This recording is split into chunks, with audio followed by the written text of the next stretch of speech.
According to the National Children's Alliance website, in the last year, among the 145,000 children served by our nation's child protection agencies, 100,469 of these were sexual abuse cases. That accounts for about 69% of their caseload. As an adult survivor of sexual abuse, I'm an example that abuse knows no social, no economic, no cultural lines. My parents were, I grew up in a middle-class family. My parents were well-educated, respected in their community. They just didn't know what was going on in their own home. Today I intend to cover the importance of recognizing sexual abuse, and specifically incest, recognize what to do about it, and getting teachers and parents educated in the signs. According to the Rape, Abuse, and Incest National Network's website, incest is a sexual contact between persons who are closely related by marriage, such as a mother and a father, an aunt and uncle, cousins, grandparents. This usually takes form in the form of an older family member with a child or an adolescent. There are many losses suffered by incest: self-esteem and self-worth, trust, intimacy, control over, a child feels like they have no control over their own life, over their own body. Normal loving and nurturing is lost, and safety and security is lost too.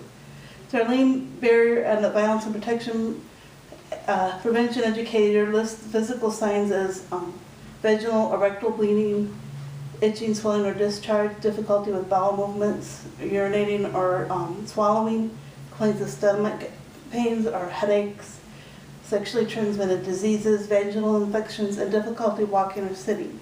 The physical, the behavioral signs are eating disorders, self-mutilation such as cutting or pulling one's hair, repeated attempts to run away, poor relationships or lack of self-confidence, clinginess, being afraid of a specific adult,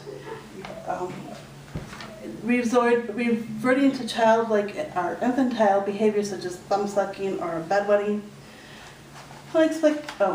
Unusual knowledge of sexual matters, frequently lying or grades slipping in school. While these are symptoms of other issues, it's best to be aware that this could be a sexual abuse matter.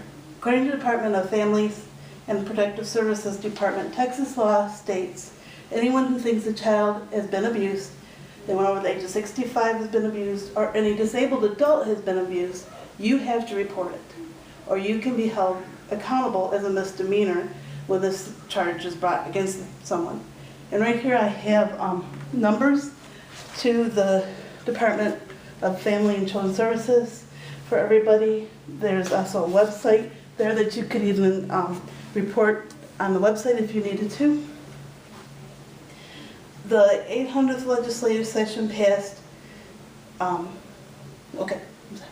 taking a stand, the 80th legislation passed SB 1456 relating to information and training for public schools, educators, and prevention of child abuse.